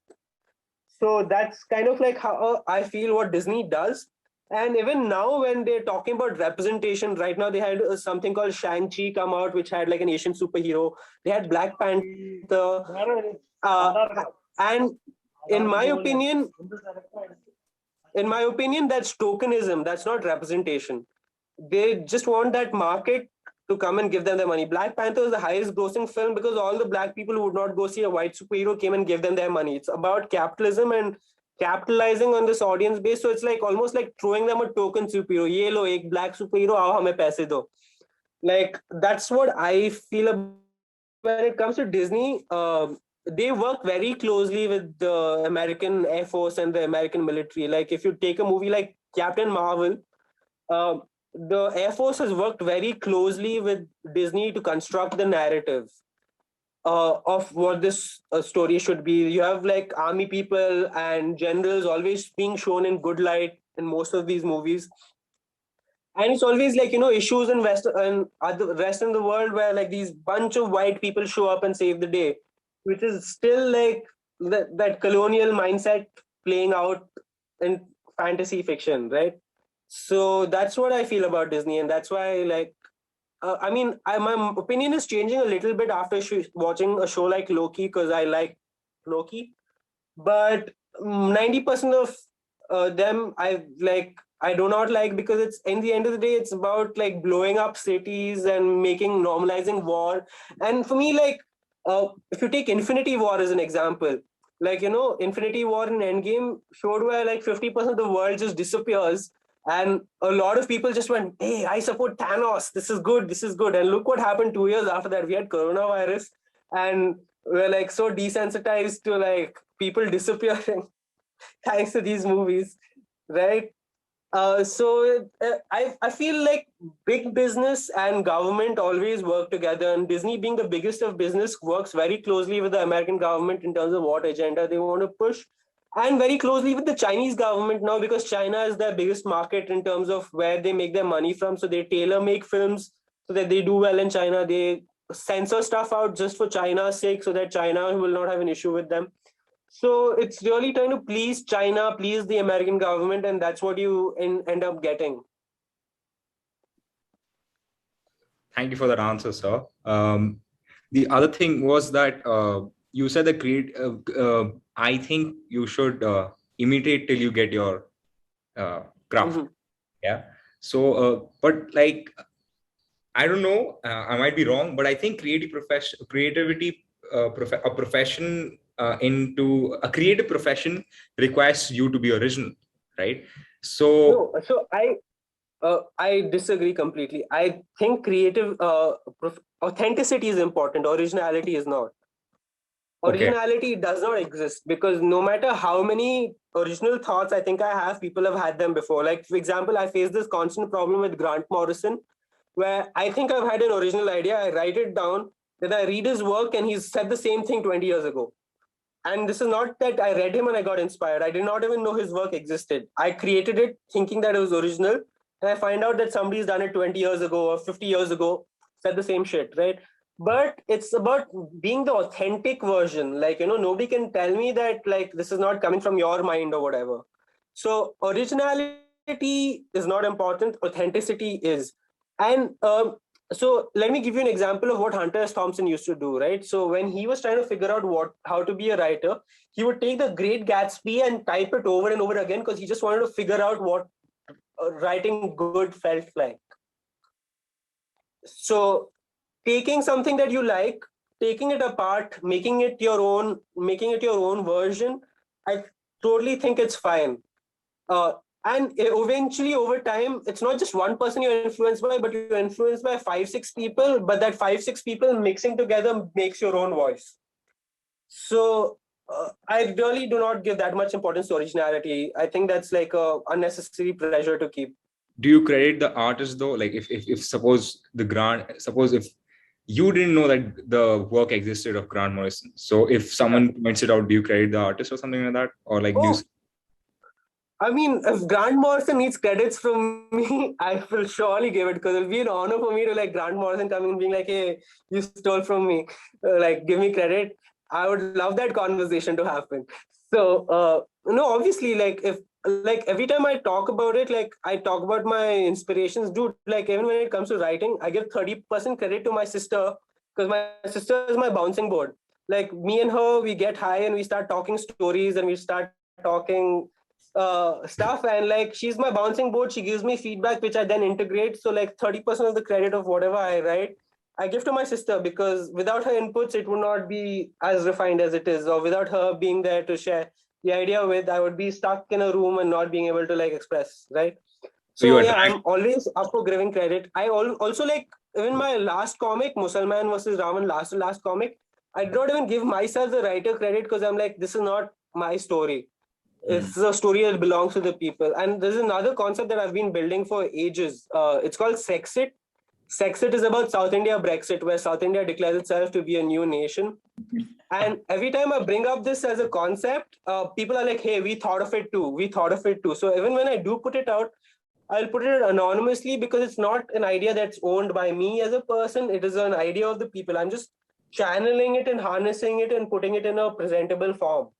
So hence, I really like, I mean, yeah, I personally do not, I sharing credit and giving people credit, I'm totally up for that. Attracting the audience through your authenticity, not originality. Exactly. Yeah. That's Thank you, how sir. I say it is marketable, how I say it gets to a wider audience, how I say it is more acceptable to people, then why not? Okay. Salah, taking cue from what was the South Indian Brexit called? Sexit. Brexit. Yeah. So these are imaginations of our own country, right? Very imagination. And even in Musalman, you bring up Antim Pradesh, which the name itself is. How would you describe that nation as a parody of the country that we are in? Like, so Andhra Pradesh kind of sort of like, I kind of like had UP when I was writing it, because I think UP is like this final frontier where like, outlaw justice functions. It's like the old West, because like guns and stuff are like quite normalized over there and stuff, and people get lynched and beaten up all the time. So it's sort of like a final frontier sort of a thing. And when it comes to like nations and stuff, right, I find it very irritating when people feel that nations as we know them now have always existed. They have not. Mhm. This concept of a nation state is not more than 200 years old, and the current form that we have it in India is a colonial hangover. In my opinion, this parliamentary system of government is something that the colonists left, but they left their systems of control in place so that no matter what we want to do post independence, we are still adhering to their systems of control, being under their control without them having to physically administer us, because we're going to continue doing the same things. So hence I'm like annoyed by the idea that people think that country has always existed. India did not exist until 1947, until the British created it. Before that, it was like princely states and all of that stuff, an amalgamation of kingdoms and stuff. It was never like this concept of a nation didn't exist before 1947. I not and countries also as a whole did not exist, because before it was kingdoms like ruled by kings or empires, or sometimes in our case ruled by fucking companies. Like East India Company ruled us for 200 odd years. So this whole concept of nation is very absurd to me. And how do you draw a nation out, right? An imaginary line on a map does not make a nation. Like me here has less in common with somebody like 2 states away than I might have with somebody sitting in New Zealand making films, or somebody who's living in Spain and is a comic book writer, right? Like, so I feel like human cultures and human societies need to be far more dynamic and lucid than this strict narrative of, hey, you are Indian, you come from this place. And that's why like Sexit came about, where it was me going like, look at South India. South India is far more economically prosperous. We pay more taxes than the North does, whereas we get less in return. People here are more tolerant than what the national narrative is going. So I was like, hey, what if it was a nation unto itself? Would it be prosperous? Would it be a superpower by itself? Mm-hmm. And there's humor in that, in the sense where, like, in my vision of Sexit, A.R. Rahman is going to write the national anthem. Rahul Dravid will be defense minister. And we'll have a 0 rupee note that says, this piece of paper is worth nothing. because that's what I feel about money. And I believe in this concept called cricket diplomacy, where we wouldn't have an army, we would have a cricket team, and if anybody wants to settle a conflict with us, you have to play a test series. Like, these are my ideas of what I want a nation to be. So, yeah. So I think this whole nation state construct is very absurd and not real. It only exists on paper. And I would ideally like to see, like, 100 years from now, we do not have countries. Right. Like, truly. Right. Okay. Close to what we are discussing, Ryan has asked about, how do you explain people how one's existence itself is political? People don't seem to understand that it's not a choice. How do you go about convincing people that their existence is political? I mean, the people who like, I think there's that meme that went around, right? When that Enola Holmes movie came about, where this black worker is going saying that the only reason you are not political is because you're okay with what's going on in the world because it benefits you. The only people who are not political are the people who are privileged enough to be isolated from it. So if you're poor, if you're of a minority, you have no choice to be political, right? Because my life is on the line. Like, if the right-wing nationalistic people have their way, me, my family would be in a concentration camp. You know what I mean? So it's about wanting to ultimately survive and finding your way and expressing yourself authentically, because, I really do not think holding in your thoughts, even if you feel strongly about something, is healthy. You need to release those things out of your system, because otherwise you're just going to turn out to be a bitter, angry person, which is something I do not want for myself. And being political is becoming less and less of a choice as time goes, right? Because, like, when I wanted to make a film in 2012 up until 2014, it was a choice that I could make a film that was not political in any ways or whatever. But after 2014, the way things are going, it becomes more and more political, because I was never in my life pointed out for being a Muslim until almost about 2016. Until 2015, 2016, nobody gave a fuck about my religion. People were like, hey, you're a person, this is you based on your qualities, has how we interact with you. So only post 2016 is when when I was working in TVF first, where, I heard stuff like, hey, you're a Muslim, Muslims are a certain way, when I came into contact with people from Delhi and Bombay. And in my last job at Pepper Media, I worked in Pepper Media, this place in Indranagar, and that kind of really pissed me off. It was like a turning point for me, where I decided I don't want to be in an office culture, is where, like, people from my team went like, hey, look around, there's not a single Muslim in the office. They've hired you despite being Muslim. And I'm like, dude, I'm not your diversity quota, bro. Like, I'm not here to fill out your diversity quota, like, sort of a thing. So it's, and those are things that have been unheard 10 years ago. Right. So you almost don't have an option not to be political, because everything you do, your existence, what you eat, who you can date, who you make friends with, or everything is now trying to be controlled, right? So it's ultimately fighting for your own freedom. It's fighting for your way of life. Like, it's not because I'm religious or anything. It's me being this way despite being not religious. Yes. Yeah. And I think I remembered a point I wanted to make. So I was actually reading the Quran, and in the Quran it says Allah has made the hearts of the non-believers hard-hearted, and no matter where you will go, you will be persecuted. It says so in the Quran. So the more the persecution Muslims go through, it just makes their belief harder, right? And I've seen it happen because, like, post 2001, like, before 2001, my uncles and aunts and all were liberal people who wore Western clothes and stuff. But once 9/11 happened and we were like the global bad guys, is when I saw this transition of my aunts and my cousins putting on burqas and uncles growing long beards, because they kind of now felt they were a victim and they need to exhibit their faith stronger in order to make up for the pressure that they're being put through. And the more oppression you put on a Muslim community, it just strengthens their belief. That's the catch-22 situation I don't think people realize. Like the only way, if you want people to not be Muslims, don't oppress them, because oppressing them makes them more Muslim, right? Right. So That's okay. Next question from the student. Anjali, do you want to unmute and ask? It's a pretty long question that you asked. So, Yeah.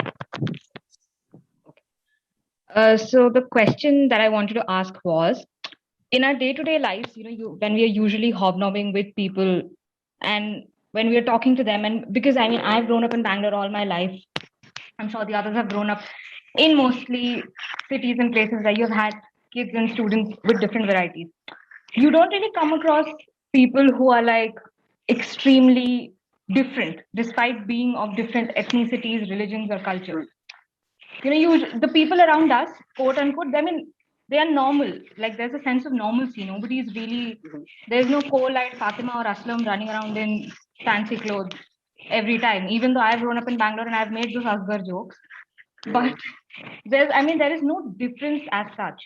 But why is it that every time we are looking or we are making a transition from reality to reality, or we're making a transition of characters from reality to television or even onto paper sometimes. Some of the comics have also had stereotypical Muslim characters at one point of time. Why is there such a cognitive dissonance then? Because it doesn't make sense. Around me, when I see the people, I've grown up with, and especially in terms of Muslim characters, either there's too much of exotification or there's too much of, oh, this is the person who will blow us up in the next 2 minutes. It's like there's it's absolutely no middle ground, and it doesn't make sense. yeah, because it's basically people writing about Muslims from their imagination who don't know Muslims, I guess, right? Because like it's Muslim characters not being written by somebody who is Muslim, who lives through this experience. Because like if you read in Musalman, in the origin story, I had a character called Party Mauzi, who basically has every drug known to man in his pockets and just comes and gives Musalman some acid to do. And the reason I did that is because there's a huge MD culture in like the Muslim youth that people don't even know about. Like during lockdown, like we were like going out and reporting, me and my friend, and our car ran out and two boys came to help us out, and they were like on their scooter and they were Muslim and they were on MDMA the whole time. And there's this whole party MD culture that is part of Muslim community that people don't even know, because we don't get to drink alcohol, we smoke weed, and all of that stuff people don't even know because they're not experiencing it. They're like, they have this imagination of a Muslim outside, and it's because they're setting a political agenda. They want to paint Muslim as the bad light, in the sense where this comes from is you always need a global bad guy, you always need a villain. Like for the centuries past, if you take a Western context, Jews were the bad people. Like, you have centuries of propaganda painting Jews as the terrible people. They are miserly, they are ugly, they are unhealthy, the plague spread because how dirty they are. All of these things happening. And then Hitler came about and had the Holocaust, and that ended it. And then after that, they needed a new bad guy. So the communists became the new bad guys. So the Russians and the communist culture became the new bad guys, which they had to crush everywhere. They saw Vietnam, China, everywhere. So when the collapse of the Soviet Union, until the Soviet Union collapsed, Muslims were still the good guys because they were allying with the Taliban in order to bring down the communists. But once the communism collapsed as a bad guy, they just needed a new bad guy globally. And they just decided Muslims were it, because it's like people who have a different way of life than yours just become easy to target. And that is when people detach and start caring about things that don't exist, right? This happened to me earlier this year when I went to a party. It was a friend's birthday or something. And the friend's house where we were having a party, this guy's dad is extremely right-wing, believes in Hindu Rashtra, supports the RSS, all of those things. And this guy was just trying to egg me on, saying that, hey, man, my dad's right-wing. I know the content you put out. I want to see heads butting sort of a thing, right? And I went, man, he's having a drink, I'm having a drink. I'm rolling a joint, he wants to know what's in my joint. We are interested in having a good time at the end of the day. Like whether you take a person from the RSS or you take a person from like, everybody at the end of the day is interested in having a good time, or whatever their idea of a good time is. And it's when we talk and actually interact, these differences dissipate. because I do not think of myself as right wing or left wing. I think of myself as a forward person. Like, I'm not interested in these binaries of right and left. I want to push forward and show the way forward to people. And in that sense, like, like, especially when I'm traveling and you tell people I'm anti BJP, their immediate answer is like, "Oh, you support Congress?" I'm like, "No, dude. I hate the Congress more than I probably hate the BJP." And they're like, "Oh, then AAP then." And I'm like, "No, dude. I do not even like support AAP because they're an ideology." So my larger political goal is forming a political party called the After Party, which is for the young, by the young, trying to solve young people issues. Because they say India is a young country, and if you tap into a specifically young voter base and try to solve their problems, you're going to come to power. Because fuck, like, screw all of these old people and the old ways of thinking is where I come from. Because it's like I mean, in a way, we've grown up, say, in Bangalore, where we've been socialized from like, so where I grew up in Bangalore, I lived in a community, it's a gated community where we had Hindu families, Christian families, and Muslim families living together. On Eid, we'd send them biryani. Christmas, we'd get cake. During Diwali, we'd all burst crackers together. And I studied in Bishop Cotton's, where it was a Protestant school, where at the end of the day, no matter where you came from, you all stood together and said the Lord's Prayer. That's the place I grew up in, where religious differences were non-existent. So I'm pissed off about being put into this little box of being Muslim, because I'm not. I love Shiva probably more than I love Allah. Like, and a Muslim fundamentalist would kill me for saying that before a Hindu fundamentalist gets to me. So what do I do with, like, being authentically Indian, at least? Like, in a very weird way, we are a mixed culture, and trying to put differences in those cultures is what's causing the problems, because we are an amalgamous place. Like, Okay, last couple of questions. Anjali, you had one more? Yeah, I wanted to. So I wanted to ask, so, like you said, because we have grown up in these places where for us it almost did not exist, which is also a very privileged thing to say. But then what would you have to say about this obsession with the exotification also of the culture? Like, and on one hand, everybody is dying to watch the period dramas. And on the other hand, like I said, like, why is the exotification? Like, this obsessive exotification almost of painting them to be huge and grand in some way. I mean, I think even exotification comes from a sort of othering, right? Like, it comes from even exotification comes from creating an other. Even when the colonials came and they saw the natives as different people, one way to paint them was beastly, another was to paint them as exotic. And by doing so, you dehumanize them. Like, you do not look at them as real people, but as an other object, like something alien. So both painting them as brutes and painting them as exotic go a long way, and I feel dehumanizing them and othering them to so that it's easier for people to discriminate, because it's always an us versus them game. Like, it's like that famous thing that we learned in school, divide and rule, because the British divided us in order to control us better, and ever since they've gone, we still have this vote bank politics and appeasement and all that happening, that just still, like, there's vested interest in keeping people divided and separate. So unless we figure out something where coming together and being united is economically viable for certain people, it's going to be very hard to, like, break through that narrative. It's interesting that you said, if you say something, the chances that a Muslim fundamentalist might kill you before a Hindu fundamentalist. You did a music video which is called Blame It on Muhammad. That must have at least, ruffled a lot of feathers, right? Oh, yeah, it did. Like, a lot of people DM'd me saying that, "What are you doing, you idiot? You're playing the Prophet's name, dancing around like a fucking..."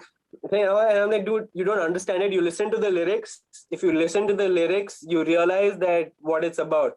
Yeah. So how this collaboration came about is there's this band called the Muslims from North Carolina. They're like a black, brown, bi, queer Muslim punk band. Like, they check all the diversity boxes. Right.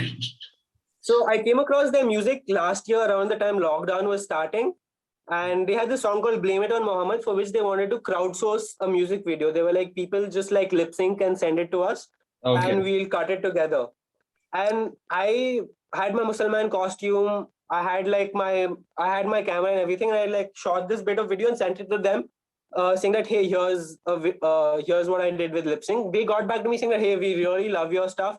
Can you record a little bit more so that we make you the central character of the music video? So I recorded more and I sent it to them.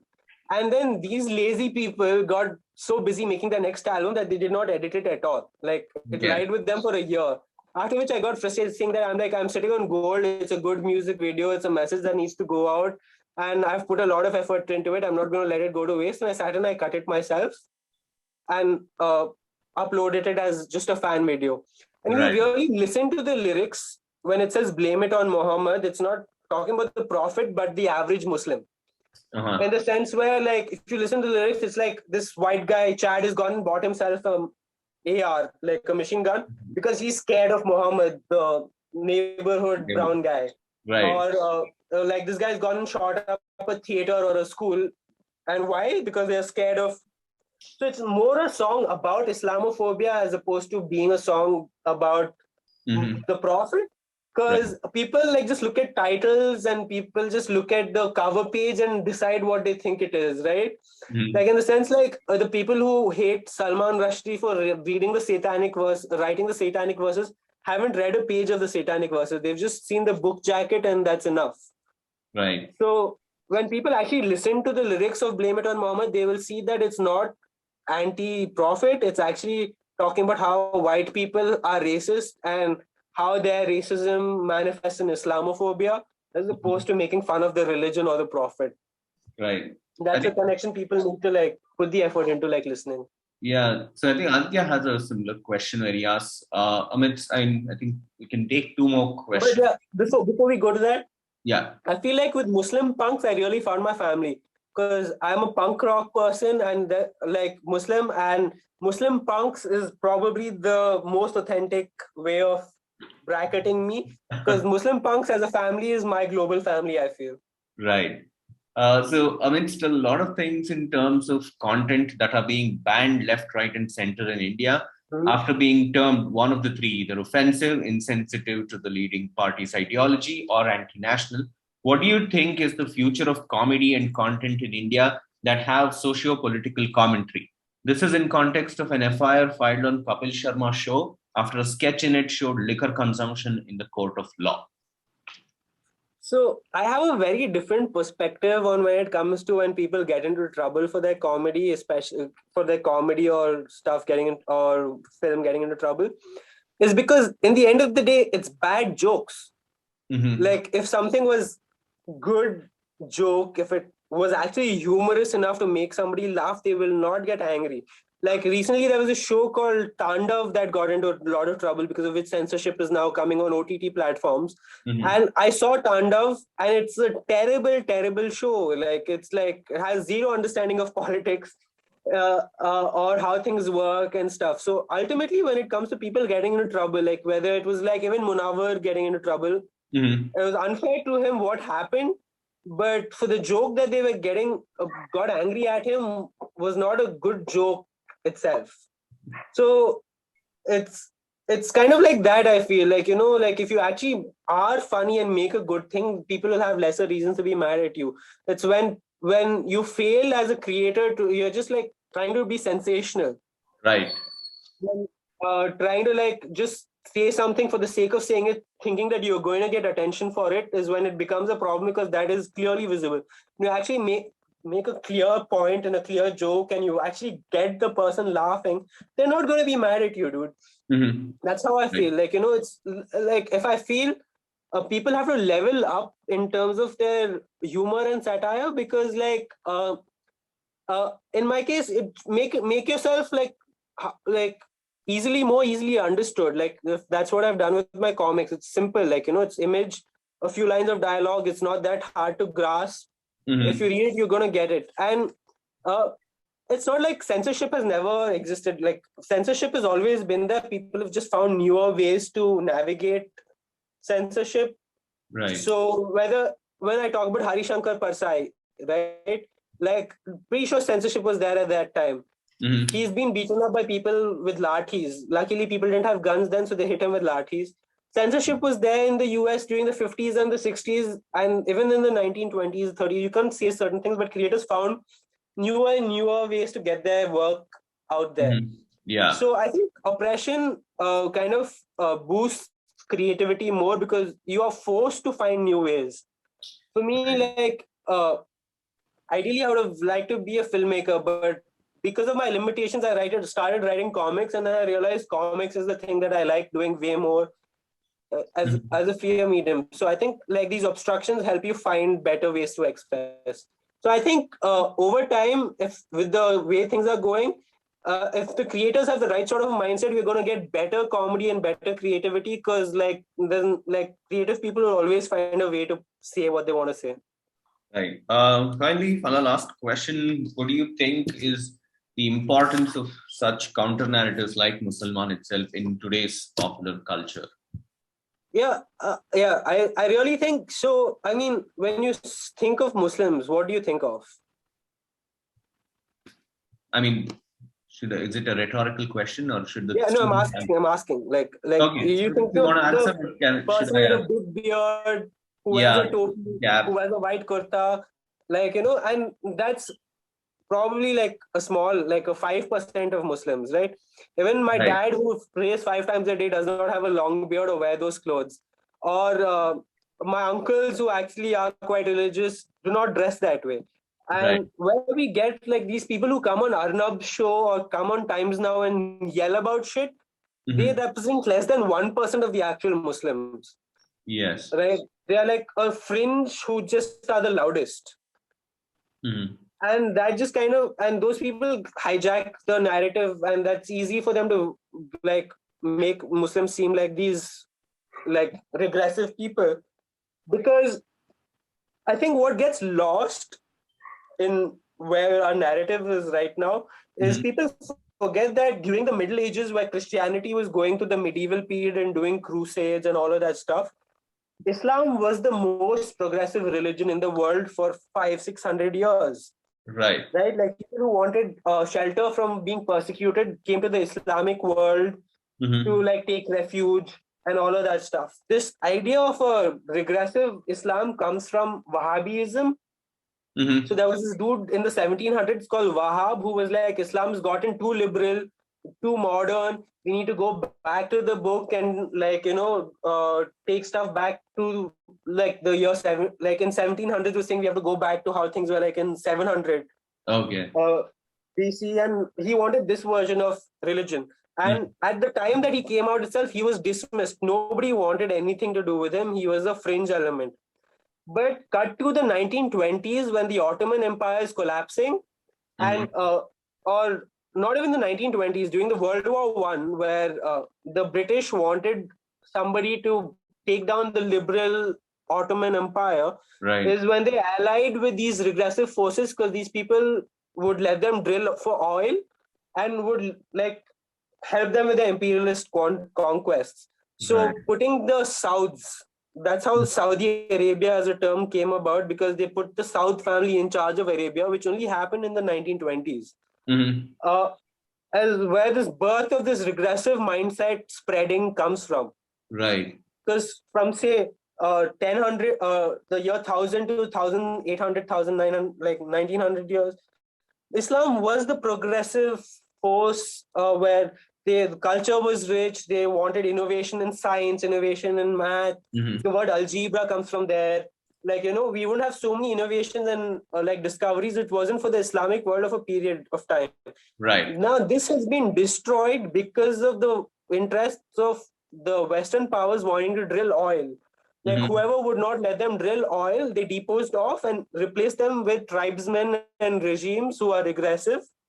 Because it is good for their business. So that is the narrative that nobody even like addresses or speaks about. People look at, Muslims regressive, they have backward thinking, they're not forward thinking, they do not want to live in the modern world. It's not the case. They've been forced to be this way because certain people wanted to make a lot of money 100 years ago and thought that doing this would be the way for them to make a lot of money. So, Right. and hence counter narratives like Musalman trying to like put out what a young 20 something Muslim person thinks about here, because like when I put out my comic, a lot of people message me saying that, hey man, me too, man. These are the things that I think about and worry about, and what my experience is like. And finally somebody's talking about it or putting it out there. So there's a lot of like unheard people, or people who feel like they are the only ones, they are alone. In the sense where one of my favorite writers is Kurt Vonnegut, and his perspective is that the point of art is to make people feel less alone, especially in a world like this where we are being locked up in rooms and in our own houses and being cut off. Art's purpose is to make people less alone, and I want to make those people who are put in this bracket of Muslim, even though they're not practicing Muslims or believing Muslims, or Muslims who have that element of doubt, to feel like they're less alone, because hey, there are other people out there like you who are Right. creating fiction. For me, the greatest form of art is where I watch something and I go, man, there are other people there like me. Like, oh, this guy's crazy like me and he's made a film. He can do it. I can do it. Right. So it kind of wanting to enable people. If somebody looks at it and thinks that they want a Dalit superhero, or if they want a bi or a queer superhero, and they look at my work, I'm presenting them with a model by which they can also go out and create their own visions. Superb. Thank you so much, Phala. This was in a really interesting conversation. I'm pretty sure the students also loved it. Thank you for coming in, spending time and informing us about your creative process and connection to politics. Students, please follow, subscribe, Salman. It's on Instagram.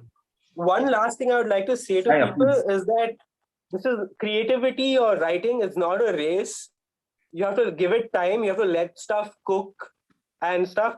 For me, at 17, I decided that I'm going to give myself time till 30 to figure this out. It's not that like I make my first film and it has to get the best credit, like win awards right away.